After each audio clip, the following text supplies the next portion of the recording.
Good morning. If you could go ahead and grab a seat, we can get started this morning. It looks like a room full of regulars plus a couple new faces. My name is Barbara Bynum, and I, along with Phoebe Benzinger, Kathy Heavers, and Judy Ann Files, who are also all here, the four of us coordinate the forum program every Wednesday. And as most of you know, it's a free program open to anyone, and we just schedule an interesting topic every Wednesday morning with the goal of learning something new about our community every Wednesday morning. So we're so glad to see you. If you are not getting our Saturday morning emails telling you about the upcoming program, we can help you sign up to get on that email list. And it's just an email list that we use. It's nothing, we don't share it with anyone else. So you can just put yourself on that email list without worrying if you're gonna get any junk email or anything like that. This morning, I'm really excited to introduce to you the folks from Project 7 Water Authority. They are the organization that was created, well, I'm sure Miles will tell you, but they basically are the organization that treat our drinking water and deliver it to the person you actually pay for your drinking water. So whether you're paying Tri-County or the City of Montrose, Project 7 is the organization that treats the water, and they are looking at a program to provide redundancy and resiliency to our water supply. And Miles is here. Miles Graham is the project manager on this, and Adam Turner, right? Turner? is here also, and he is the director of Project 7, and they're going to talk about the program. And if you are new to forum, I'll tell you, we always save time for questions, but we usually ask that you just hold them to the end so that our presenters can get through their program, and then we'll leave time for lots of questions at the end, and that's how things work. And we use the microphone. So when you have a question at the end, if you just raise your hand, my job is to bring you the microphone, and that way everyone can hear your question. So let's give Miles a warm welcome this morning. Thank you, Barbara, and thank you all for having us this morning. After that introduction, we don't even need to do the presentation. Barbara did such a good job on telling us who Project 7 is. But to go a little bit deeper into our regional water supply, the purpose of the presentation today is for us all to learn a little bit more about where our water comes from and the infrastructure that supplies it, and to learn about the big regional program that Project 7 Water Authority and its member partners are engaging in to make sure that we have a secure water future.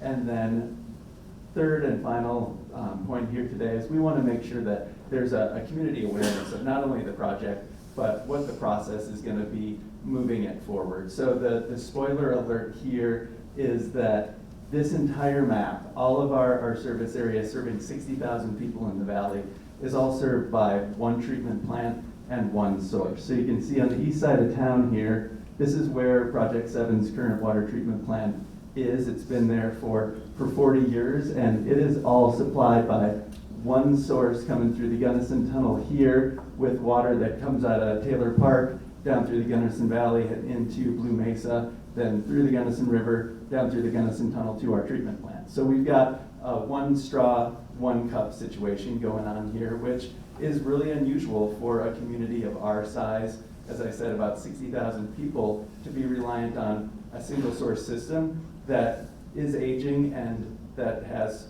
many potential points of failure. So the project that we're working on is to develop a second treatment plant, and that's what we're going to be talking about today. So I always like to start with a little quiz. Who here has heard about the Project 7 Regional Water Supply Program?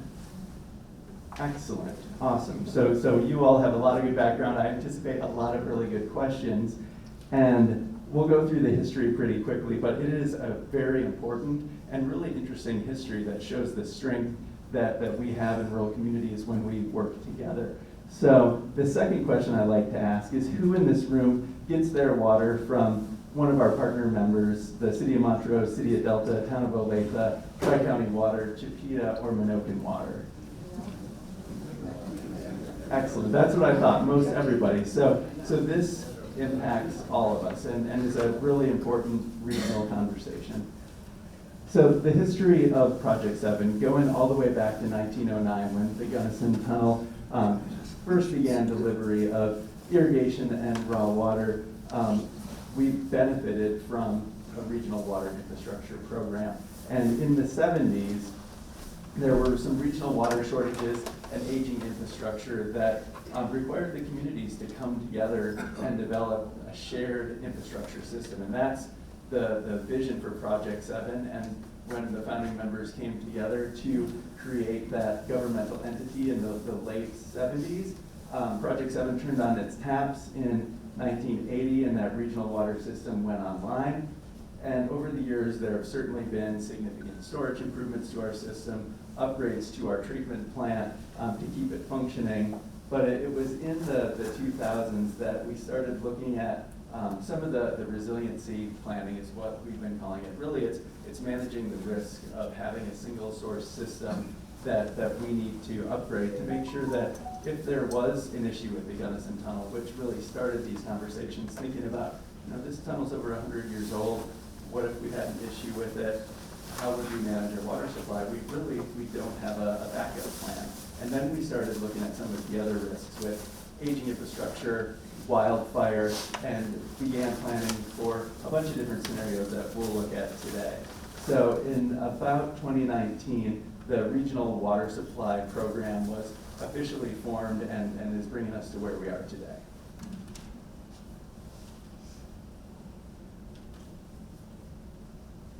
And so talking a little bit about the program, you can see, as we pointed out earlier, the site of our current treatment plant is on the east side of Montrose. The site that Project 7 owns is just south of Kelowna, and that's where we're planning the second water treatment plant to make sure that we have a backup source in the event of an emergency. And the site that we have is actually going to be fed by the Ridgeway Reservoir. So one of the benefits here is that, as we talked about, our current single source system is reliant upon water from the Gunnison Basin. And if there were to be a wildfire in the Gunnison Basin, that water would become much harder to treat. So one of the benefits of having a second treatment plant in a different basin in the Uncompahgre watershed is ideally there would never be a fire in both watersheds at the same time. And so having two different watersheds with two different treatment facilities will allow us to make sure that even in challenging situations, we'd be able to meet the indoor water needs, the essentials for our communities. And so the elements of the resiliency program are really three large capital projects in one. We've got the new water transmission line that's coming from the reservoir here at the base of the dam that would go up through the narrows here to the site that Project 7 owns just south of Kelowna. And then you've got a finished water transmission line for the clean drinking water that goes out to all of our systems in this blue line that comes from the plant and heads north. So those two pipeline projects are each large capital projects in and of themselves. They're 24-inch pipe and about 5.5-mile runs each. And then certainly we have the new water treatment facility, which is a major piece of infrastructure that's being designed to treat about 6 million gallons per day.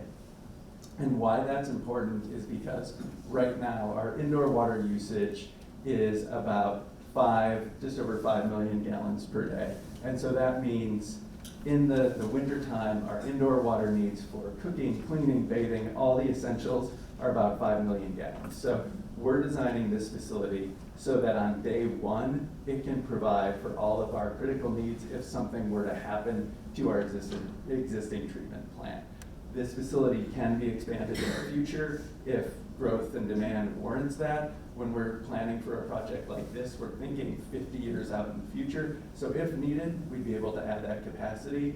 With the 24-inch pipe that's going in, that pipeline would not have to be dug up and replaced. So that's why the pipeline is sized the way it is. So those are the three elements to the project. And it's also important to note that the site has the ability to generate hydroelectric at the current facility to supply the power.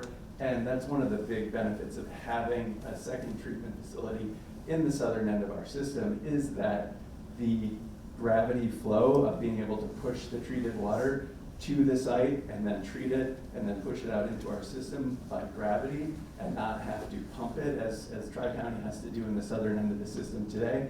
Also reduce risks, reduce operations and maintenance costs, and it reduced energy usage and carbon emissions. So the hydraulics of having a second water treatment facility in the southern end of the system are pretty substantial. And one thing we do like to point out in all of these conversations is that we're not talking about acquiring any new water rights for this project.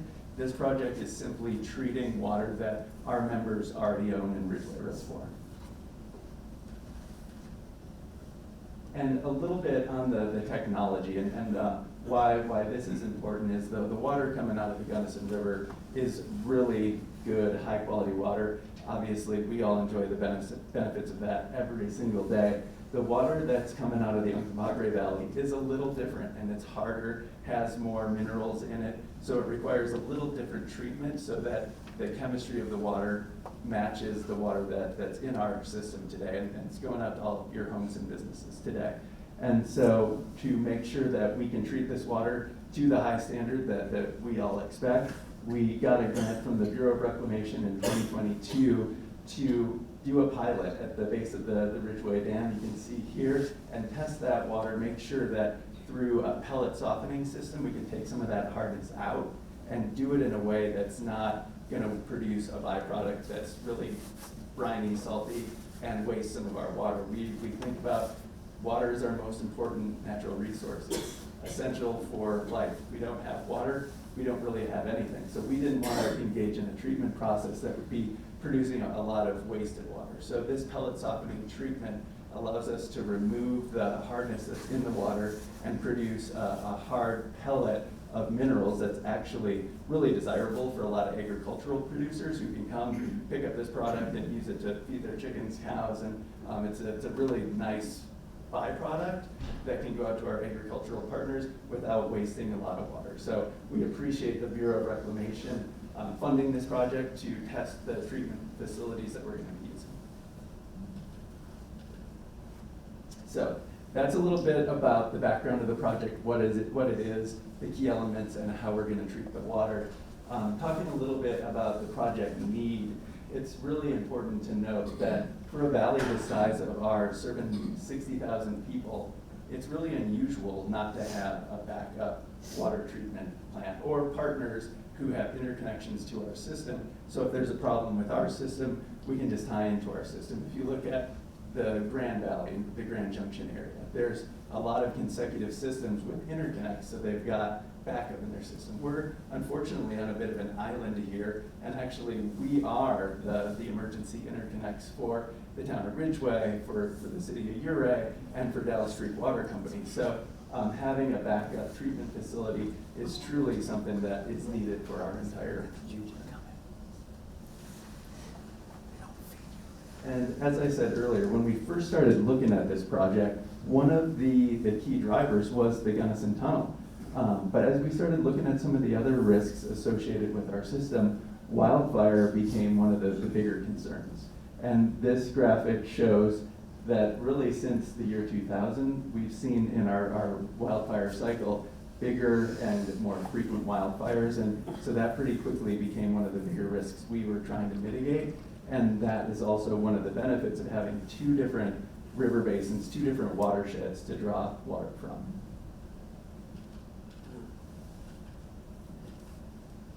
And so in sum, a few of the key program benefits are investing in the future and making sure that we have a strong system so that the investment in our regional water supply that our forefathers made in the formation of Project 7 is something that our kids and our grandkids can enjoy as well.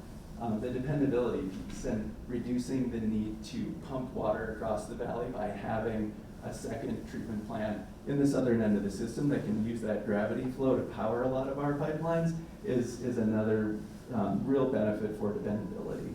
And then system strength. That's what this is all about, making sure that we are proactively managing our future and protecting our water supply so that we don't ever find ourselves in a tough situation in the future. And as I mentioned, that direct access to the water rights that our members already own in Ridgeway Reservoir is a real benefit to this system, making sure we're leveraging the water rights we do have, and we're not in a position where we need to go out and find new water rights. So this is a visual rendering, a graphic of what the facility would look like. You can see that right now, this is the building that exists. All this agricultural land is in production.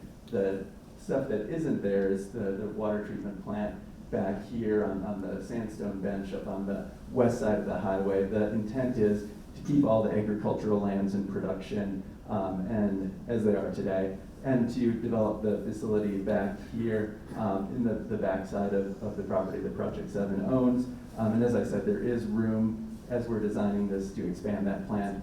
50 years down the road, if we need to increase our capacity, we can take it from 6 million gallons per day to up to 12 million gallons per day. And so a little schedule here. You can see we've been at this for quite some time, going back to 2019 when the Regional Water Supply Program really kicked into gear with the planning phase. That led to permitting and design, which is what we are still in today. We did bring on a design build contractor about 18 months ago to do a design build project where the design is ongoing as construction starts to ramp up. The earliest you would see construction starting is early next year. You can see we kind of fade into it. There's a lot of procurement of equipment and things that are of pre-construction nature that would need to happen before we get into actual construction. The goal, and it's an ambitious goal that we're holding ourselves accountable to, is to have water by the valley for the valley in this treatment plant by 2027. So the program evolution, as I mentioned, this is not a new idea. Actually, when the Ridgeway Reservoir was commissioned in the 80s, there were plans for a water treatment plant at the base of the dam. Over the years, that site got used for other things, and the location for the second water treatment plant had been pushed down the valley to where we are today. But there have been at least 18 different alternatives that we've counted that have been studied over the years since 2000. And so in the early 2000s, we looked at a study to update the existing plant that we've got on the east side of town from about 20 million gallons per day to 27 million gallons per day. We also looked at, in the early 2000s, more detailed options and a potential new plant at the Ridgeway Dam site with no softening and no transmission. It was just looking at what would a second water treatment plant look like down there. Then in 2010, we started looking at what if we expand the storage that we have in the valley already to provide more resiliency in our system. And we were looking at about, I think, 10,000 acre feet of additional potential storage there. So that was studied in 2010. And in 2013, that was the first time that the proposed plant, plus some transmission to actually provide water to and from the plant, was studied, and that was studied at the Ridgeway Dam site. At the end of 2018, we started looking at adding the softening that we need to treat the water so that it's comparable to the water that we have today. And then in 2019 through 2022, that was really the first time that we started looking at the treatment, the softening, and the transmission all as one complete package. So you can see the evolution of the project as it goes from concept to more detailed design was also changing the price. And so in 2023, when we brought in our design build contractor, that also started to layer in the different prices for all of this. So you can see over the years, we've looked at something along the order of magnitude of $10 million for upgrading the current facility in the year $2,000. And as we've gone through all of these different iterations, there's been a lot of numbers thrown out there. And that's why we like to take the time to talk about the program evolution, all the different alternatives that have been studied, because many of you have heard about this project coming in. there's a lot of different iterations of the design, a lot of different price tags over 24 years, and we know with what we're seeing with inflation, the value of a dollar today is much different than it was in the year 2000. So we always like to take the time to just go through all of the different alternatives that have been studied and the costs associated with them that led us to where we are today. And we'll get into the cost and the finances of where we are today next.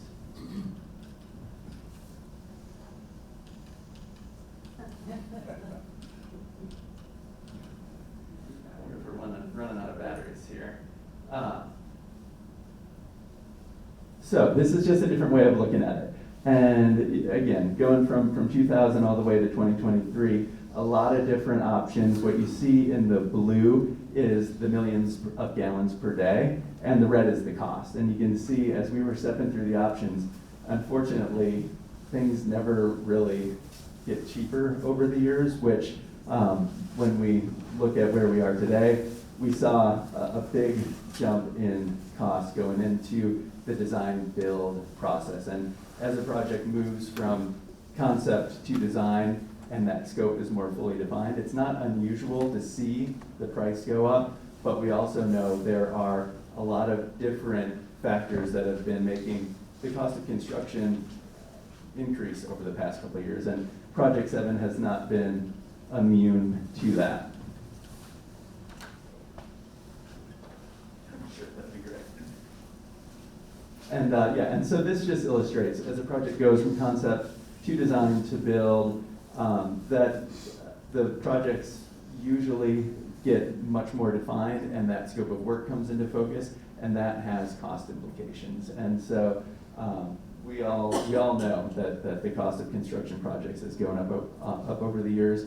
We also know that given where this project is right now, we're getting a lot more focus on what the scope and what the design is. So when we last went out to, on the next slide, our governing bodies, when we brought on the design build team in 2023, we had an initial price tag from that contract team at $158 million. Over the past 18 months, that cost has gone from $158 million up to as high as $187 million, and then back down again, and right now it's currently sitting at 30% design at $172 million. And this is for the treatment plant and both pipelines, the finished water pipeline and the raw water pipeline bringing water to the site.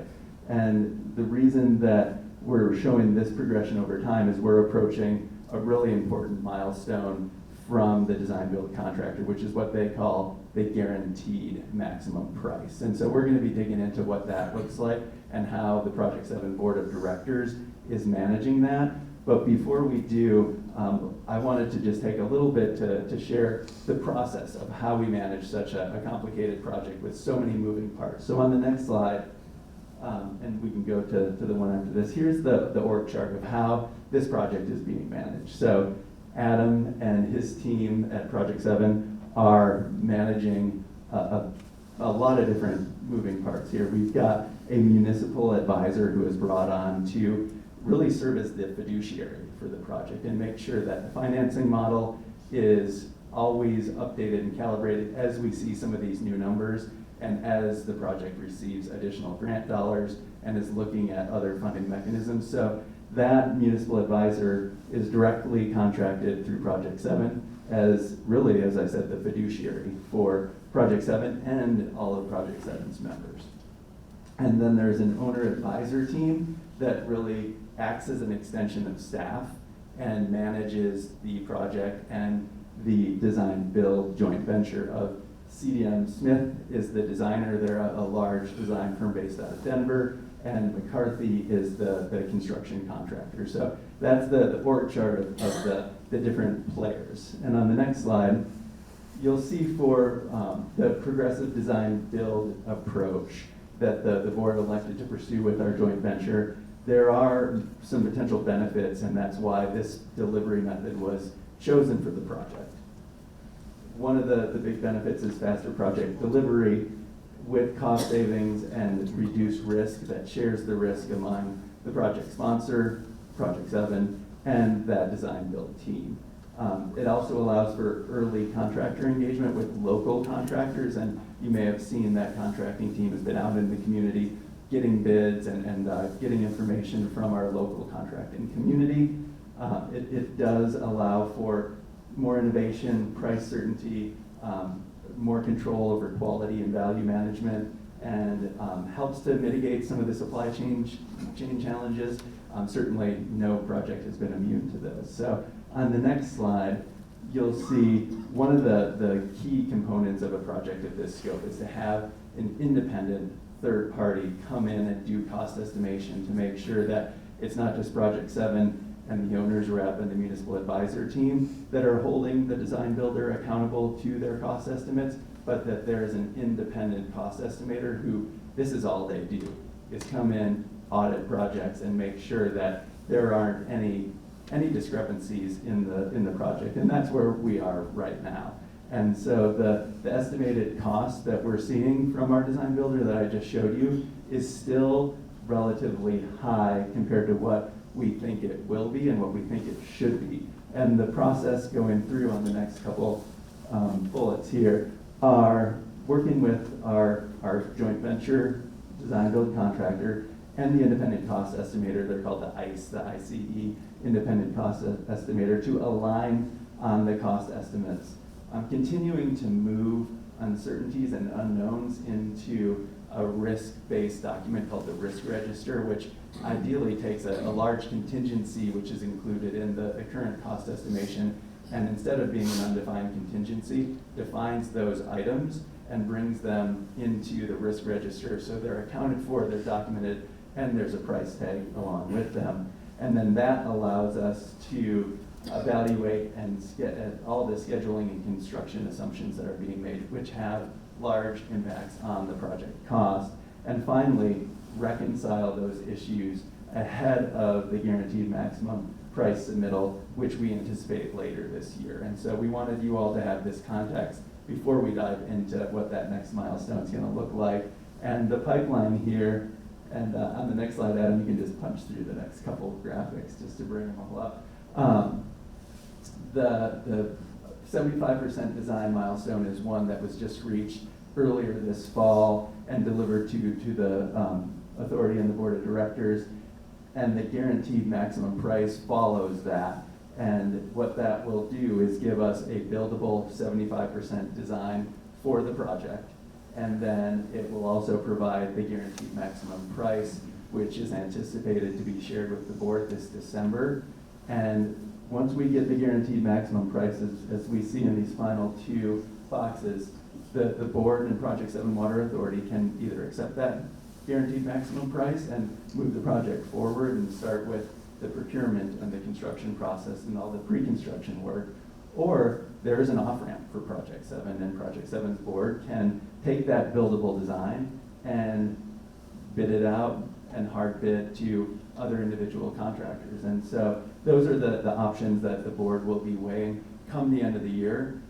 I want to be clear in where we're going to go next is there's not going to be an up or down decision that's asked of the board of Project 7 Water Authority in December. That number is going to be presented later this year to the board, and then there's going to be an entire process for considering that number, making sure that we understand that number, and talking not only amongst the Project 7 board, but all of the governing entities that make up our regional water supply.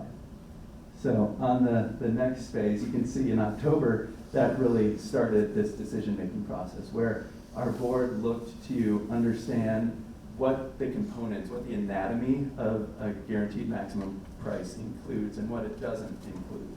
And understanding what those options are that we have as we consider this number and we prepare to deliberate. And so one of the key things coming out of our October board meeting was consensus on this process and how we're going to manage the milestones going forward. And part of that was developing a position statement, because as you've all heard today, there's a lot of history, a lot of work that's been done, and a lot of different numbers that have been thrown around in this process. So one of the takeaway handouts that we have for you today is a position statement that was approved by 5 of our 6 entities just outlining the history of where we've been and where we're going to make sure that before we start to move into this next phase, we understand our history to know our future. And so that set us up for November. And this month there was no Project 7 board meeting. I should note all the meetings of the Project 7 Water Authority Board of Directors are public, and they happen on the fourth Thursdays of the month generally. And usually November and December are months off, given the holiday schedule that conflicts with our board schedule. So this month we did not have a board meeting. We will be planning one in December that we'll get to in a minute. But in November, there's a lot of important work going on to prepare for our special meeting in December, where that cost estimation process I've been talking about is ongoing. I think the team is meeting, as we speak, to reconcile those discrepancies between the independent cost estimator and our design build contractor. There's also presentations going on where we're going out and updating our governing entities, the town councils, the city councils, and the boards of directors, to share this same information so that they know what their appointed board representatives to Project 7 will be doing in the coming months. And that brings us to December. As I said, there's the special meeting that is planned for December 19th to present the guaranteed maximum price to our board of directors, and also review our updated capital finance plan. So the financing model that our municipal advisor has produced can be updated anytime there's a change in cost, anytime that there's a change in funding source or a grant that's been issued. It factors into our capital finance plan. So those two things will be updated in tandem and shared with the board in December. That will be an opportunity for us to clarify questions that the board has. And there will not be an expectation to make a decision on that number in that meeting, but rather make sure we understand that number and have time to begin the deliberations on that number. And we will also then be taking the information from the December board meeting out to all of our governing bodies, to the Montrose City Council, to the Delta City Council, to the Olathe Town Trustees, to the boards of Tri-County, Menoken, and Chipeta.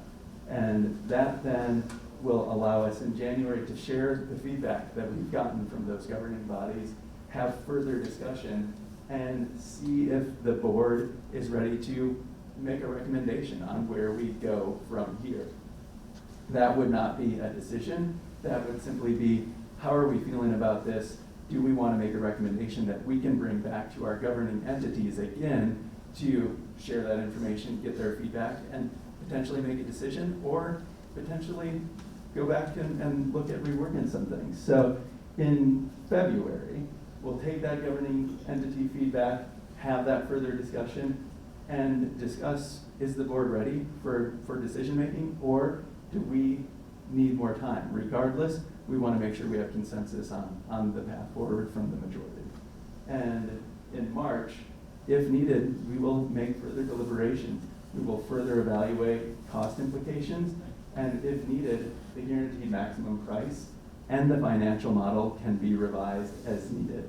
One of the things we want to stress with the board is the guaranteed maximum price shouldn't decide the fate of this project. The affordability should decide the fate of this project. And taking the time that we need to make sure that we've got everybody comfortable with the cost and the shared benefit is going to be critical to this process. So there is also a couple through lines on that last one that we don't need to see, but community engagement, going out and having these conversations with our board, that will be something that we do throughout this process. The permitting and the environmental is going to be another through line here that is going to be ongoing, as well as the asset management and the operation planning for this project, which is going to be critical to work with the management and the staff from all of our members to make sure that we've got an operating plan that will allow us to look at different scenarios and say, okay, if we had a worst case scenario, or even if we just had a challenging situation, does this system work as designed? So there are through lines that are going to be happening in all of this behind the scenes. So that brings us to probably what everybody's been waiting for, and looking at what are the financial projections. So hopefully with that context, it prepares us to look at what is the shared benefit and what are the shared costs that we're going to need to consider as we move this project forward. And where we start is our guiding principles. And this is something that if you've seen us make this presentation before, you know this goes back to 2019 when we first started sitting down with all of our governing bodies and all of our entities to say, what are the community values? What's the common ground that we need to use to make decisions in all of this? And it comes down to being good stewards of our public dollars and of our members and our customers' budgets, and being very cost conscious so that we know the value of water and that water is our most critical and important natural resource, but we need to make sure that we are delivering value on our customers' budgets always. And so that is a guiding principle that we keep at the forefront of every decision that is made. And understanding that we are an all-for-one, one-for-all community, and that the benefits from the formation of Project 7 back 45 years ago are something that we all continue to share in today, and we want to be able to share the costs and protect our water supply for our future generations. So that's another one of the guiding principles, because at the end of the day, we all depend on a safe and reliable drinking water system. And it's one of those utilities that can be easy to take for granted when we turn on the tap and water comes out. For all of us, we probably experienced one time or another when there's an interruption to that water supply. That is a problem, and it's something that we never want to have widespread for our community. So when we start to look at what the project costs will be, we started by going back to in the 90s, when we started to look at the inflation adjusted value of water, and that's the red line. So when you look at the blue line, that's the actual historical wholesale price of water that Project 7 charges. And so it's important to note that Project 7 charges the same uniform amount for water to all its members, and that's kind of the wholesaler, retailer metaphor that we like to use. Where Project 7's the wholesaler, we deliver that water for the same price per 1,000 gallons to all of our members who have to operate their own distribution systems, their own metering, their own billing and customer service to deliver the water to our homes and businesses. So each of our member entities independently and sovereignly sets its own rates, but we charge the same rate to all members. And over the years, going back to the mid-90s, it was 55 cents per 1,000 gallons of water. And if you look at, if we just made inflation adjusted rate increases every year to keep pace with inflation, we would be at that red line. Where we were and are in reality is at that blue line. And so over the last couple of years, rates have started to increase to meet that inflation adjusted value of water. We've been trying to get the red and the blue to line up so we can correct for inflation. Going forward, we see what's happened the last couple of years, the hockey stick on the red line that has spiked with inflation, even though the board has committed to a minimum of 2 50-cent increases per 1,000 gallons for 2024 and 2025. That puts us at $2.45 per 1,000 gallons. What we've been dealing with is the inflation adjusted value just keeps climbing as well. So the rate increases are definitely helping, and we're mapping out two different scenarios, $120 million scenario, $159 million scenario that looks at where the rates would need to go in the future to pay for this project. And you can see out in 2050 that water rates would, it's actually 2055, would be forecasted to be about $4.05 per 1,000 gallons for a $120 million project, and that would be about $4.55 for a $159 million project. And one thing that we should say about these numbers is that these numbers do not include any grant funding. This number is if we, in a worst case scenario, had to fund this without any state or federal grants, what would our water rates need to look like? And as I mentioned, the financial model for this can be adjusted anytime there's a change in price, anytime there's a change in funding source. So if we were to get a large grant, which we're going to look at some of the programs we're pursuing in a minute, that would change our forecast. And certainly when we see the guaranteed maximum price in December, that will change the forecast and bring the scenarios really to one target scenario that we're looking at. So, the only thing we know about these numbers for sure is that they will change, and that we'll continue to share these numbers with our board, with our governing entities, and with the community. And as I said, those numbers don't include any grant funding, but we are looking at a lot of different funding programs. So to start, and as I mentioned, we've been at this for a while, and so it was interesting to see in February of this year when the White House issued its brief on critical drinking water infrastructure. The first project that was bulleted out was, and they didn't get it quite right, when it's coming down from DC to our valley, they called out Ridgeway. We know this is much bigger than Ridgeway, but it was definitely interesting to see that the need for this project had resonated up at the highest levels. And so what we need to do is have that translate into some grant funding. What the $50 million they are citing here in the White House's infrastructure brief is funding from the WIFIA program, which a lot of agencies do call grants. We like to think of it as a low interest loan. So it is helpful to have this support for a low interest loan that we could draw upon to fund this project, but we also want to make sure we're offsetting any debt that our community incurs with the grants that we're pursuing. So congressionally directed spending is one program we've been looking at. We are fortunate enough to have support from our Congresswoman Representative Boebert as one of her community projects. We are in the congressionally directed spending program. We are currently in what they call the base appropriations bill that will provide $1 million of funding to us when and if the budget is passed. And so a lot of factors outside of our control for all grant programs, but community-directed spending is one program that is important, but it's also important for the political side of it that helps to raise the awareness of our project to the White House and to some of our funding agency partners.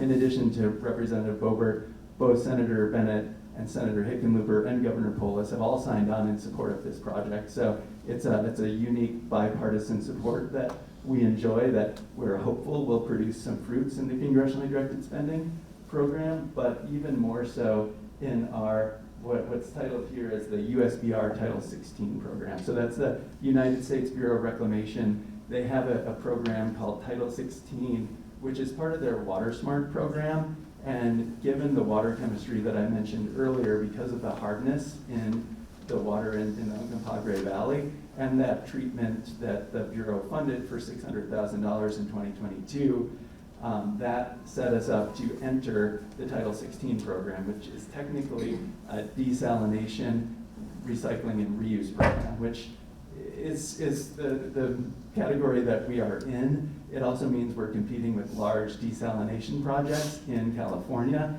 So we are relying on our congressional delegation and our partners to help make sure that not only are not just the big cities that we're competing with in these programs getting this funding, but that it's not all flowing downstream with our water to California and Texas and Nevada that are doing some of these recycling programs. So our application for Title 16 is being considered by the Bureau right now. The maximum award is up to $30 million.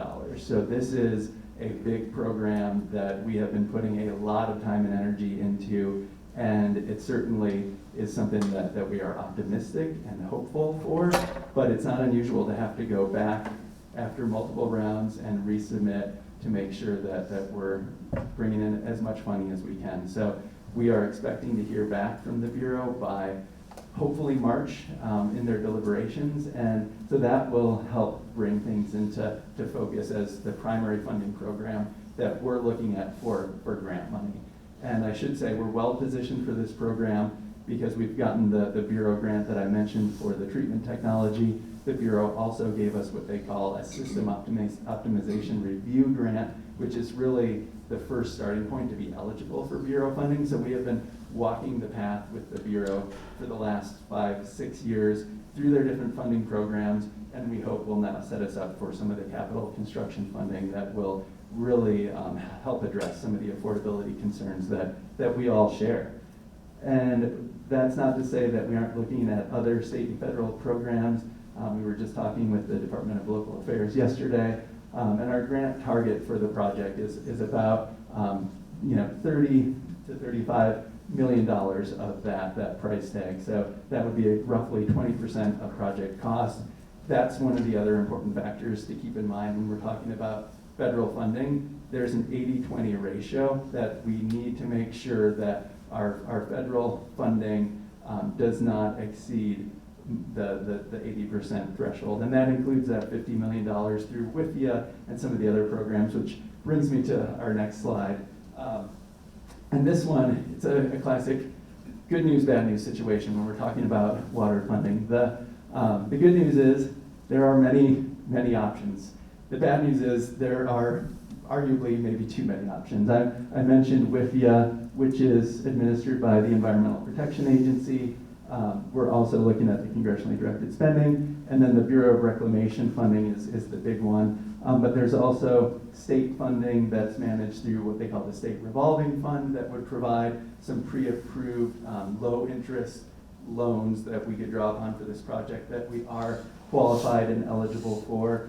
But this illustrates the challenge of funding a water project. I like to use the aviation industry and airports as an example. If you're trying to improve our airport, like Montrose just did, you go to the FAA and you've got one funding partner who, for the FAA, that 80-20 mix is different. They will come in and fund 90% of a lot of airside projects. For water, it's a much different ballgame. And so if the Bureau of Reclamation program doesn't pan out, we've got USDA, we've got FEMA's not on here. There are some potential FEMA funds that we could look at for retrofitting parts of our system. So this is all to say that we will be turning over every stone and rock as we look at potential funding options for this project. And it can be, as it says here, a challenge to understand for not only our elected officials and for our agency partners. And we want to make sure that we're not setting Project 7 up for a real compliance challenge if we're trying to piecemeal funding from a lot of different agencies. So that's why we're very methodically working through the hierarchy here, starting with the Bureau and some of the complementary programs, and then we'll be going deeper as needed.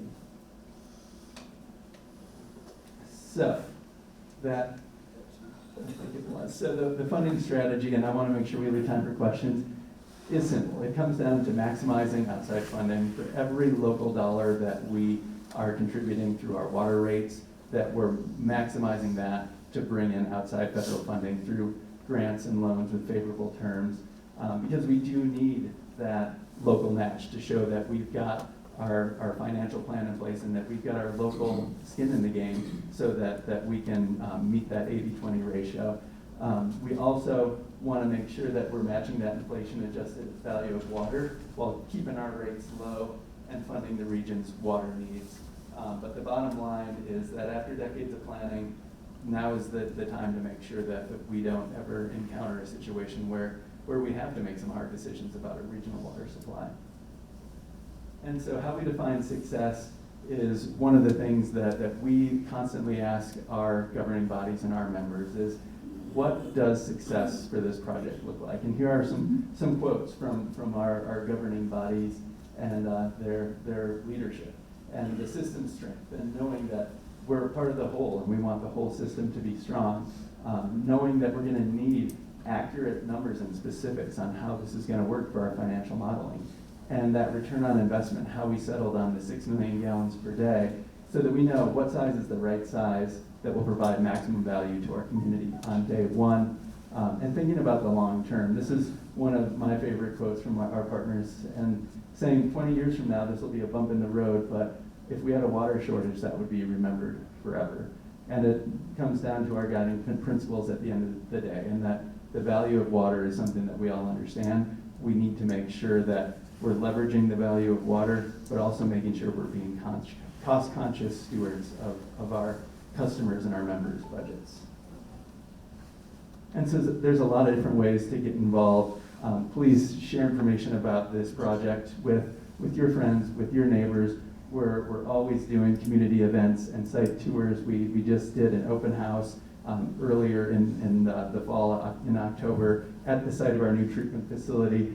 There will be more to come as directed by our board and our governing bodies. You can request this presentation and even a shorter version of it if needed to any community event. So let us know. We'll hang around a little bit later.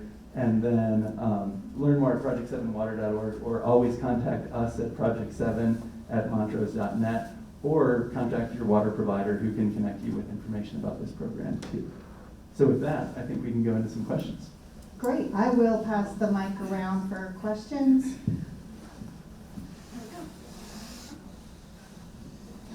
Tell us about your board of directors. That's a great question. So our board of directors are appointed representatives from all of our member agencies. So the City of Montrose, the City of Delta, the Town of Olathe, Tri-County Water Conservancy District, the Menoken Water Board, and the Chipeta Water Board all appoint one representative and one alternate to the Project 7 Board of Directors. And that board is available on our website. And as I mentioned, we've got a position statement from them articulating where this project is right now. Currently, operationally, the system benefits from a long history of having tested the water that you're delivering. Moving forward with a new water source, that operational challenge is going to be different, because you're going to have to, I'm assuming, go back to the start. Yeah, that's a good question. We've been profiling that water in Ridgeway since 2008. We've got test results that we just began sampling, and we continue to sample. We continue even now. So we're pretty familiar with what it looks like, and then we also, that's why we ran the pilot study. So Miles wasn't able to tell you all about that, but for 3 months, we actually set up a little system like what we're proposing to put there and tested the water through that system for 3 months. And even inside of that, we were able to capture one of those one-off events where we had a major rainstorm there that actually came down and flooded out part of the road that went down to the base of the dam. And we were even able to handle that treatment challenge during that pilot system. So we're very pleased with that. Do you think the CDPHE is going to give you a pass then on starting from scratch? I wouldn't call it a pass. I mean, they are aware of all the data we've shared with them. They also have to approve all the plans and designs. So they've already looked at our designs, and they have given their stamp of approval. I would say that's 95% complete. But the cost of running 2 plants versus 1 plant, is that cost in your numbers? That has been looked at. Yeah, the operational costs of both plants going forward is all worked into those rate projections. Thank you. You're welcome.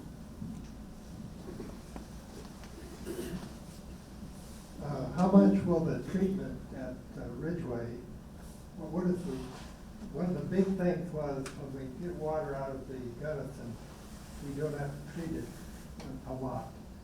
It's good water. The water here looks like you're going to have to really do a lot of treatment on it. How's the cost differential between the proposed Ridgeway plant and the current Montrose plant? Yeah, that's a good question. The current plant that we have is called conventional treatment. So it seems easy, but there are a lot of moving parts to that as well. And the chemicals and that process has become more expensive over time as well. But this new treatment will be more expensive, mostly because of the heart softening process. And that's one of the things that we're really pleased about the pellet softening is instead of the traditional lime softening systems that take out a lot of stuff. They produce a lot of waste. This is more like you're taking a little micro piece of sand and you're just coating it with the calcium carbonate out of the water. So this produces a byproduct that's really high in calcium, and that's where Miles was saying there's dairy farms that feed it to their cattle for the calcium supplement. There's also egg producers that use it to harden the shells. So it's a useful product, and we're only taking out just what is objectionable in the water. People can drink hard water. A lot of you probably grew up on hard water in a well somewhere out in the Midwest. And it's a pain, but it's not unsafe at the levels that it's coming out of Ridgeway. We wouldn't have to do that, but why we're doing that is to make the waters compatible so that on any given day, it doesn't matter whether you're getting water at your house from the Ridgeway plant or from the existing plant today. Those waters will blend really well, and we won't create like a Flint, Michigan kind of a situation, unintended consequence down the road.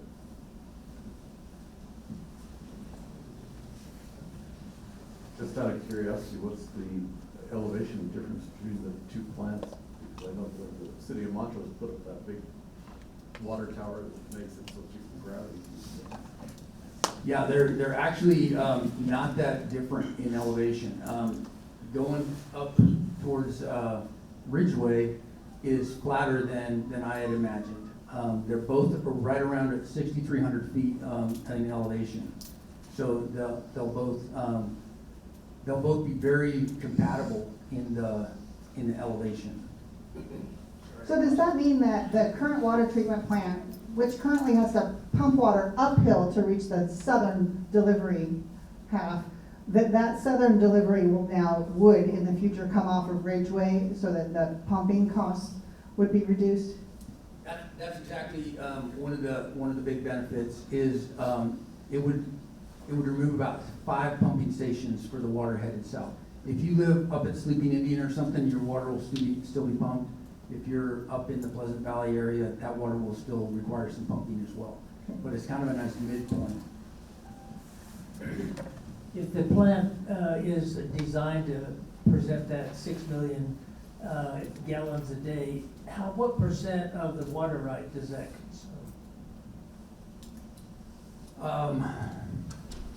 consume? The entities own about 28,000 acre feet in Ridgeway. And so we currently use about 9,000 acre feet a year, and that's 3 billion gallons. So I'd have to run the math on that. I haven't thought about what percentage that is, because we're basically just replacing water that we're producing today from the plant and the east. It'll just replace that flow from the south. But they're both coming out of the same pot of water that everybody owns. So the entities own 48 million gallons a day worth of water, and we treat now up to 20 million of that at the site east of town. This will do another 6.